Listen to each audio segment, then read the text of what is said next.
जय श्री श्याम दोस्तों आपका हार्दिक अभिनंदन है आपके अपने चैनल श्याम भक्त सपना में। दोस्तों आज मैं आपको भगवान शिव और उनके भक्त भोला की एक बहुत ही सुंदर कहानी सुनाने जा रही हूँ। दोस्तों कहानी पसंद आए तो वीडियो को लाइक कीजिएगा, वीडियो को शेयर कीजिएगा और चैनल को सब्सक्राइब कीजिएगा। और दोस्तों बेल आइकॉन को प्रेस कर ऑल पे सेट कर लीजिएगा। भावना के भूखे भोलेनाथ। एक गांव के बाहर छोटा सा शिव मंदिर था जिसमें एक वृद्ध पुजारी रहते थे। एक दिन एक गरीब माँ अपने नन्हे से बालक को मंदिर के द्वार पर छोड़कर चली गई। बहुत खोजने पर भी पुजारी जी को बालक के परिवार का कुछ भी पता न चला। जब गांव का भी कोई व्यक्ति उस बालक का लालन पालन करने को तैयार नहीं हुआ तो पुजारी जी ने भगवान शिव की इच्छा समझकर उसे अपने पास रख लिया और उसका नाम भोला रख दिया। गांव के श्रद्धालु भक्तों से जो कुछ प्राप्त होता उसी से भगवान शिव, पुजारी जी का और भोला का भी किसी तरह गुजारा चलता रहा। यदि किसी दिन कम भी पड़ता तो पुजारी जी बालक और भगवान को भोग लगाकर स्वयं गंगा जल पीकर रह जाते। धीरे धीरे भोला बड़ा होने लगा और अब वह पुजारी जी के कामों में हाथ बटाने लगा। वृद्ध पुजारी जी के थके हारे हाथों को कुछ आराम मिलने लगा। इसीलिए उन्होंने भोला को मंदिर की सफाई, भगवान शिव की पूजा, उनको भोग लगाने और उनकी आरती करने की विधि अच्छी प्रकार समझा दी। अब वे स्वयं भगवान शिव के नाम जप और संकीर्तन में समय व्यतीत करने लगे। एक दिन भगवान शिव के मंगलकारी नाम शिव शिव शिव शिव का जप करते हुए ही उनके प्राण छूट गए। अब बालक भोला का इस संसार में भगवान शिव के सिवा और कोई सहारा न रहा। उसने पुजारी जी की ये 3 बातें कभी नहीं भूली। 1. भगवान भोलेनाथ शिव शंकर को ताजी गर्म रसोई का ही भोग लगाना। 2. भगवान को भोग लगाए बिना स्वयं कुछ भी नहीं खाना। 3. भगवान शिव पर विश्वास रखकर कभी भी किसी भी वस्तु का संग्रह न करना, बासी भोजन का भी नहीं। यदि कोई भक्त पहले से बना भोजन या मिठाई मंदिर में दे जाता तो बालक भोला उसे गरीबों में बांट देता। वह ताजी रसोई बनाकर ही भगवान को भोग लगाता, उसके बाद ही स्वयं प्रसाद ग्रहण करता और यदि बचता तो उसे बांट देता। यदि रसोई बनाने को सामग्री न होती तो भोले बाबा और भोला भगत दोनों गंगा जल पीकर ही रह जाते। एक बार बरसात का मौसम आया और 3-4 दिन तक मूसलाधार वर्षा होने से मंदिर में एक भी भक्त नहीं झांका। भोला अपने भोले बाबा को गंगा जल का ही भोग लगाता और उसे ही पीकर रह जाता। भोले बाबा बालक की भक्ति और सहन शक्ति की परीक्षा लेते रहे, किंतु आखिर में अपने भक्त बालक को भूख से तड़पते देख उनसे रहा न गया। वे सेठ के नौकर का रूप धरकर हाथ में भोजन सामग्री की पोटली लेकर वर्षा में भीगते हुए मंदिर के द्वार पर जा पहुँचे।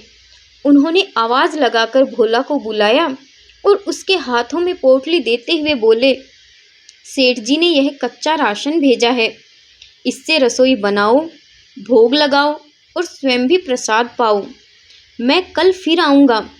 भोला भगत ने आशीर्वाद देकर उसे विदा किया और सूखी गीली लकड़ियों के धुएं में गर्म रसोई बनाकर भोले बाबा को भोग लगाया।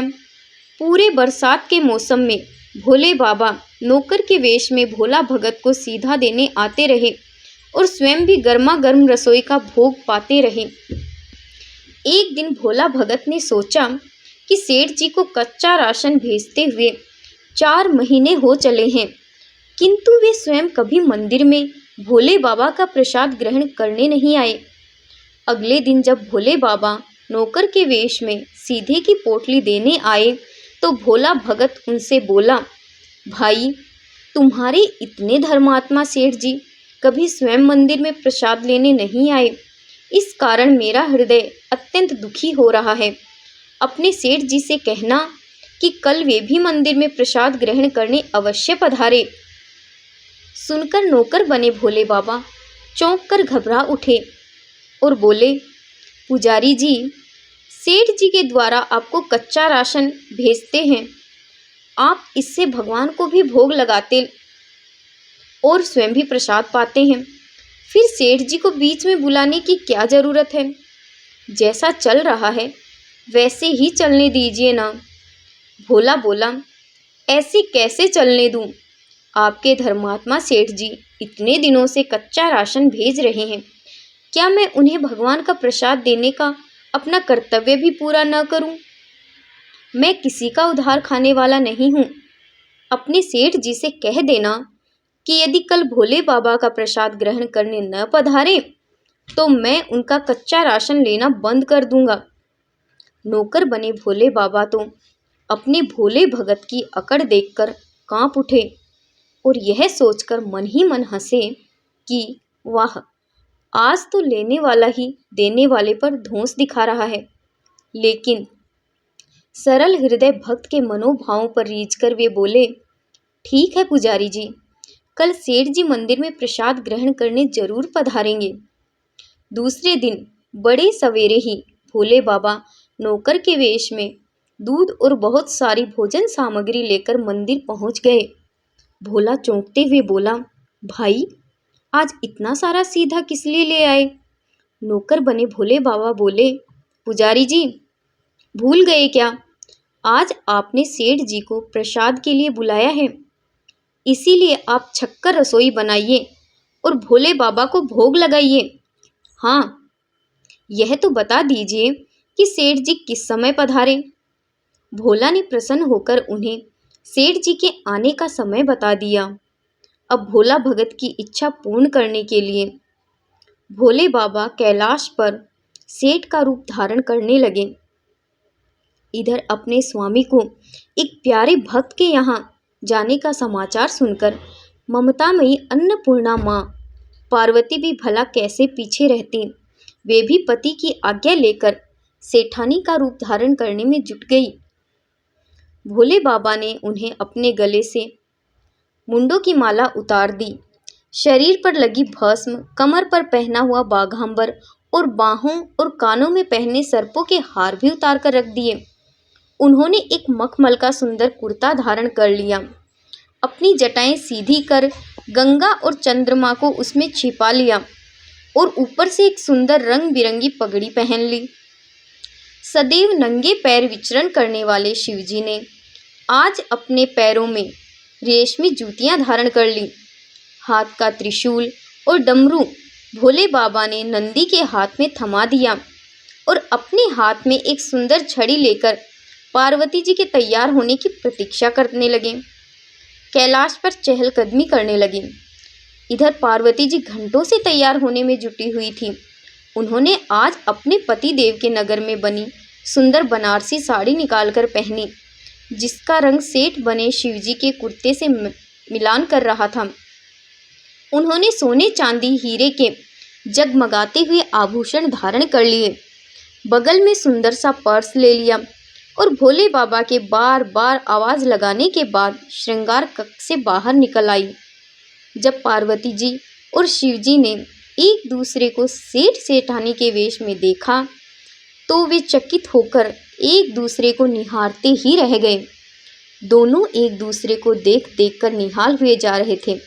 इससे पहले उन्होंने कभी भी एक दूसरे का ऐसा सुंदर रूप देखा ही नहीं था। जब भगवान गौरी शंकर सेठ सेठानी का रूप धरकर कैलाश से अपने भक्त के यहाँ दावत खाने चले गए तो गणेश, कार्तिकेय, नंदी, ऋषि मुनि, देवता, देवांगनाएं भी उन्हें देखकर ठगे से रह गए। सेठ बने शिवजी ने अपने हाथ में ली हुई छड़ी को अदा से घुमाते हुए पृथ्वी पर टेकते हुए चल रहे थे और उनके पीछे पीछे बगल में पर्स लिए अपनी जूती से टक टक और पायलों से छन छन की मधुर ध्वनि करती हुई माँ पार्वती सेठानी बनी हुई चल रही थी। इधर भोला भगत आज सुबह से ही सेठ जी के स्वागत में भांति भांति के पकवान बनाने में जुटा हुआ था। अपने भोले बाबा का भोग तो वह चलते फिरते ही बना लेता था, किंतु आज उसे कई महीने से भगवान को भोग लगाने के लिए कच्चा राशन भेजने वाले सेठ जी को भगवत प्रसाद देना था। अतः आज उसने अपनी सारी पाक कला झोंक डाली। उसने सेठ जी द्वारा भेजे हुए चावल धोकर खीर बनाई, उसे धीमी आंच पर पकाकर गाढ़ा किया और उसमें सेठ जी के द्वारा भेजे हुए पिस्ते, बादाम, केसर, चिलगोजे, किशमिश डाले। मिर्च और अदरक को कूट कूट कर उसे बाजरा, बेसन और गेहूं के आटे में भर भर कर मोटे मोटे मिस्से टिक्कड़ बनाए। रसोई बनाकर भोला भगत पुनः स्नान करने चला गया ताकि स्वच्छ वस्त्र पहनकर भोले बाबा को भोग लगा सके और सेठ जी को उनका प्रसाद दे सके। जब भोला भक्त स्नान करके लौटा तो देखा सेठ जी प्रसाद ग्रहण करने के लिए स्वयं तो आए ही हैं, संग में अपनी सेठानी जी को भी लेकर आए हैं। भोला ने झट दोनों से राम राम की, उन्हें आसन देकर बैठाया और बोला, मैं अभी भगवान को भोग लगाकर आता हूँ, फिर आपको प्रसाद परोसूंगा। भावना के भूखे भोले बाबा से भूख सहन नहीं हो पा रही थी, इसीलिए वे बोले, पुजारी जी भगवान को जल्दी से भोग लगाइए, मुझसे भूख सहन नहीं होती है। भोला भगत बोला, सेठ जी भूख तो मुझे भी बड़ी जोर से लग रही है, किंतु मैं अपनी भूख के कारण भगवान को भोग लगाना नहीं भूलता। यदि दुनिया के सारे लोग इसी तरह अपनी भूख के लिए भगवान को भोग लगाना भूल जाएं, तो भगवान तो भूखों मर जाएंगे। सेठ जी बने भोले बाबा का एक पत्तल उठाते हुए बोले, पुजारी जी आप भोग लगाइए, इधर मैं पत्तल परोस लेता हूँ, मुझसे भूख सहन नहीं हो पा रही है। भोला भगत सेठ जी बने भोले बाबा को डांटते हुए बोला, सेठ जी भगवान के काम में न तो जल्दबाजी चलती है और न कंजूसी। मैं जब तक भगवान को भोग नहीं लगा लेता, आप रसोई के पास भी नहीं फटक सकते। चुपचाप इधर बैठ जाइए और ओम नमः शिवाय जपते रहिए। मैं अभी आता हूँ और आपको पेट भर भोजन कराता हूँ। सेठ बने शिवजी डांट खाकर चुपचाप अपने आसन पर जा बैठे। सेठानी बनी पार्वती उनकी यह दशा देखकर बड़ी मुश्किल से अपनी हंसी रोक पाई। लेकिन जैसे ही भोला भगत पत्तल में सामग्री लेकर भगवान शिव को भोग लगाने मंदिर में गया, शिवजी पार्वती जी को मौन रहने का संकेत करते हुए चुपके चुपके पैर रखते हुए रसोई में पहुंच गए और उन्होंने एक एक व्यंजन उठाकर चखना शुरू कर दिया। भोले बाबा तो प्रसाद को चखते ही भौचक्के रह गए। खीर में चीनी की जगह नमक भरा हुआ था और सब्जियों में चीनी भरी हुई थी। जैसे ही भोले बाबा ने रोटी का एक टुकड़ा तोड़कर मुंह में लिया, वे सी सी करने लगे, क्योंकि रोटी में मिर्च ही मिर्च भरी थी। वे सी सी करते हुए उल्टे पैर भाग आए और अपने आसन पर जा बैठे। माँ पार्वती अपने स्वामी की यह हालत देखकर खिलखिलाकर हंस पड़ी। इससे पहले कि भोले बाबा पार्वती जी के सामने कुछ सफाई दे पाते, भोला भगत ओम नमः शिवाय मंत्र का जप करते हुए आ पहुंचा। उसने भोग को रसोई में मिलाकर उसे पवित्र बना डाला और फिर सेठ जी के सामने पत्तल परोसकर हाथ जोड़कर बोला, सेठ जी अब आप जी भरकर प्रसाद पाइए। भोले बाबा तो अभी अभी भक्त की भक्ति से भी जोरदार उसके हाथ की बनी हुई रसोई चख चुके थे, अतः उसे ग्रहण करने की बात सुनकर उनके पसीने छूटने लगे। कभी वे भोला का तो कभी पार्वती का मुख देखने लगते हैं। भोला को सेठ जी की ढील बर्दाश्त नहीं हुई और बोला, सेठ जी अब क्या हो गया आपको? अभी अभी तो इतनी उतावली मचा रहे थे, अब क्यों नहीं ग्रहण करते? आप ग्रहण करो, तभी तो माता जी भी प्रसाद ग्रहण करेंगी और फिर मैं भी प्रसाद पाऊंगा। भोला की यह बात सुनकर भोले बाबा ने चुपचाप खीर का कुल्हड़ उठाया और सारी नमकीन खीर गटागट पी गए। कुल्हड़ खाली होने में ही देर थी कि भोला ने उसे झट से भर दिया। अपने प्रिय भक्त के हाथों से परोसे हुए भोग में भगवान को आज दुगना स्वाद आने लगा। भोला परोसता गया और भोले बाबा पीते गए। जगन माता पार्वती भक्त और भगवान दोनों के प्रेम को देख देख कर मंत्रमुग्ध होती रही। जब सारी रसोई समाप्त हो गई तो भगवान ने एक जोर की डकार ली। भोला के होश आया और बोला, वाह सेठ जी वाह, मैं ही बावला था जो इतनी थोड़ी सी रसोई बनाई। मुझे पता होता कि आपको प्रसाद ग्रहण करने का इतना शौक है तो और भी बना लेता। भोले बाबा अपने पेट पर हाथ फेरते हुए सेठानी जी बनी पार्वती की ओर मुस्कुराकर देखते हुए बोले, पुजारी जी, मैं इतना रोज कहाँ खाता हूँ, किंतु आज प्रसाद इतना स्वादिष्ट बना था कि अपने वश ही नहीं रहा और खाता ही चला गया। किंतु तभी भोला भक्त रुआंसा होकर बोला, सेठ जी, वह तो आपने ठीक किया, लेकिन माता जी तो भूखी ही रह गई। ममतामयी पार्वती माँ से भोला का रुआंसा मुख देखा नहीं गया। उन्होंने बची हुई खीर की 4 बूंदें अपने कंठ में टपका ली। भोले बाबा द्वारा भोग लगाने से प्रसाद में अद्भुत अलौकिक स्वाद भर गया था। ऐसी सुगंधित और मीठी खीर चखकर जगजननी आकंठ तृप्त हो गई और उनके तृप्त होते ही सृष्टि का प्रत्येक प्राणी तृप्त हो गया। भोला भगत बोला, सेठ जी, आपने और माता जी ने प्रसाद ग्रहण कर लिया, इससे मुझे अत्यंत संतोष प्राप्त हुआ है। समझ लीजिए कि आप दोनों द्वारा प्रसाद ग्रहण करने से मेरा भी पेट भर गया। मेरी तो वैसे भी महीने में 4-4 एकादशी हो जाती हैं, किंतु मैं भी एक दाना ले ही लेता हूँ, जिससे कि भोले बाबा के प्रसाद का अनादर न हो।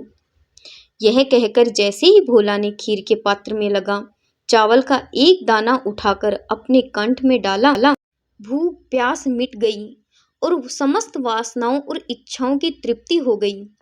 उसके ज्ञान के नेत्र खुल गए और उसने देखा कि उसके सम्मुख त्रिलोकीनाथ भगवान शंकर और जगजननी माँ पार्वती आशीर्वाद की मुद्रा में मुस्कुराते हुए खड़े हैं। भोला दौड़कर उनके चरणों में लौट गया और उन्हीं में समा गया। हर हर महादेव। जय श्री श्याम।